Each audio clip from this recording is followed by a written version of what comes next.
السلام علیکم ورحمۃ اللہ وبرکاتہ۔ بسم اللہ والحمد للہ والصلاة والسلام علی رسول اللہ، اما بعد۔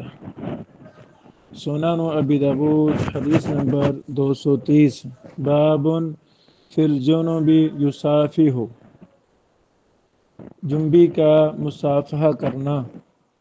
جنبی آدمی جنابت کی حالت میں کسی دوسرے سے مصافحہ کر سکتا ہے، کوئی حرج نہیں ہے۔ امام ابو داؤد رحمہ اللہ کے تحت حدیث لائے ہیں 230 نمبر۔ قال حدثنا مسدد قال حدثنا یحییٰ عن مسعر عن واصل عن ابی وائل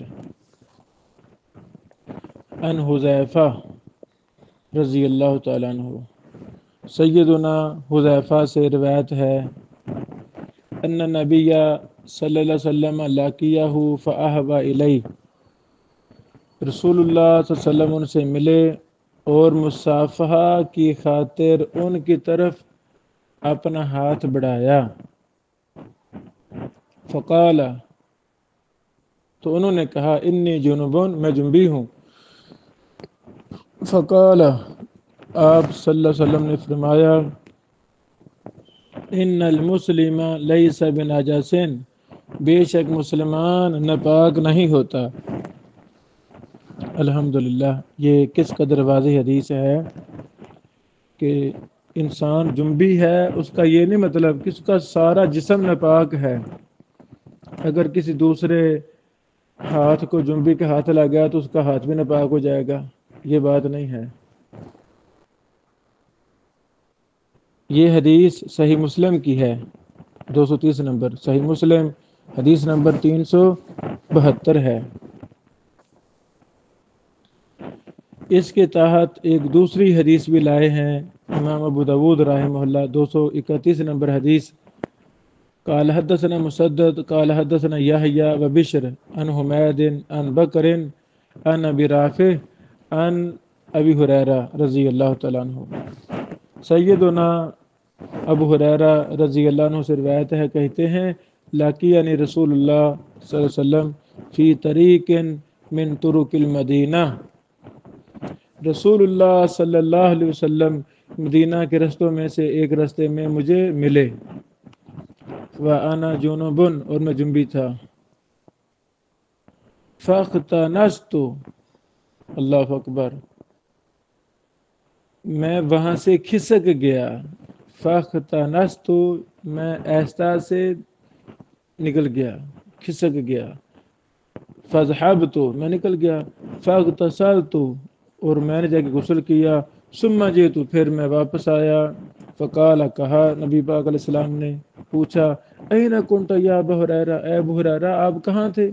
قال، کہتے ہیں، قلت، میں نے کہا، انی کنت جنوبا، میں جنبی تھا، فکرہت، میں نے ناپسند سمجھا، ان اجالسا کا، کہ میں آپ کے پاس بیٹھوں، اللہ غیر طہارت کے علاوہ۔ فقال، اس موقع پہ رسول اللہ صلی اللہ علیہ وسلم نے فرمایا، سبحان اللہ، سبحان اللہ، ان المسلم لا ینجس، مسلمان نجس نہیں ہوتا، مسلمان ناپاک نہیں ہوتا۔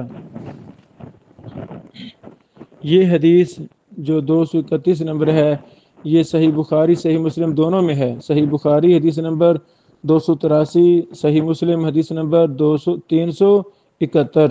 الحمدللہ، یہ متفق علیہ حدیث ہے، یہ بھی حدیث واضح ہے۔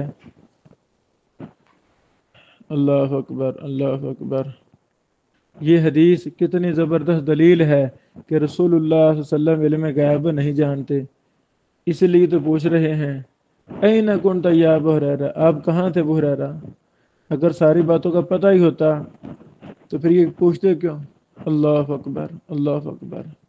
محبت رسول میں ایسے ایسے جاہلانہ نظریات، عقائد، جھوٹے نظریات، باطل بدعت و خرافات بنا لی ہیں لوگوں نے، جن کا قرآن و سنہ میں دور دور تک کوئی تعلق نہیں ہے۔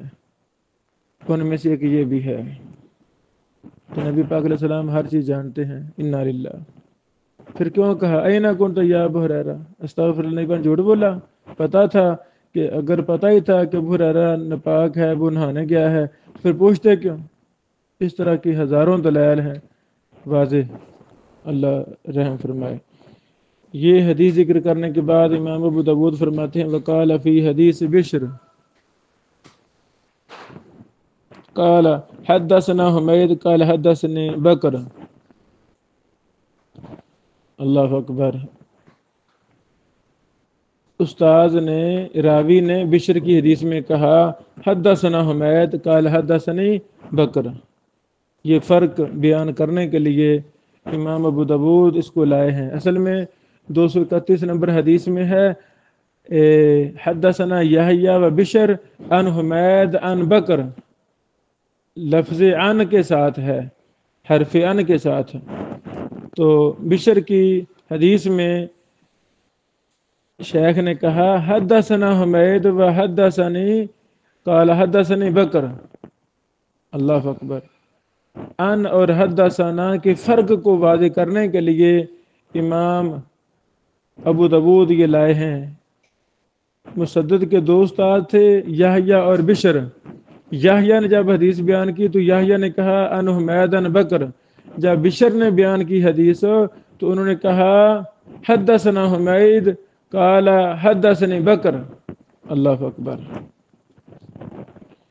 اور یہ حدیث بخاری مسلم دونوں کتابوں کی ہے، متفق علیہ۔ ان دونوں حدیثوں سے کئی مثال ثابت ہوئے۔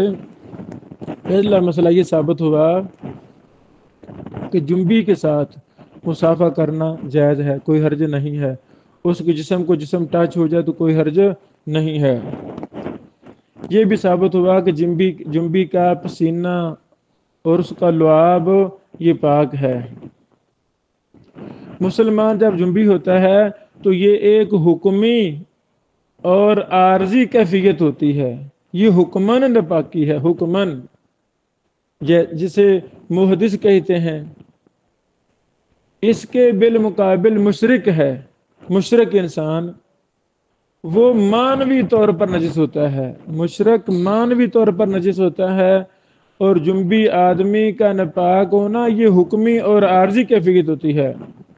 اللہ تعالیٰ نے قرآن کریم میں ارشاد فرمایا انما المشرکون نجس، کہ مشرک ناپاک ہیں، یہ مانوی ناپاکی ہے۔ کیا مطلب؟ اگر کافر کے ہاتھ کو یا جسم کو ہاتھ لگ جائے اس سے ہمارا ہاتھ ناپاک نہیں ہوگا۔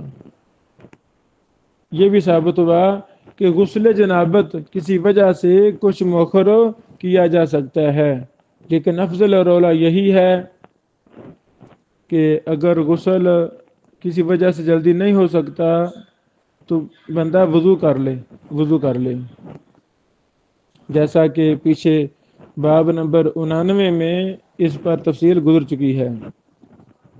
سبحان اللہ کا مبارک جملہ یہ بس اوقات تعجب کے طور پر بھی استعمال ہوتا ہے، سبحان اللہ۔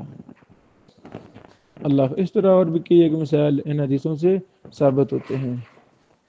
بارک اللہ فیکم۔ ان مسائل کو ہمیں عام کرنے کی ضرورت ہے۔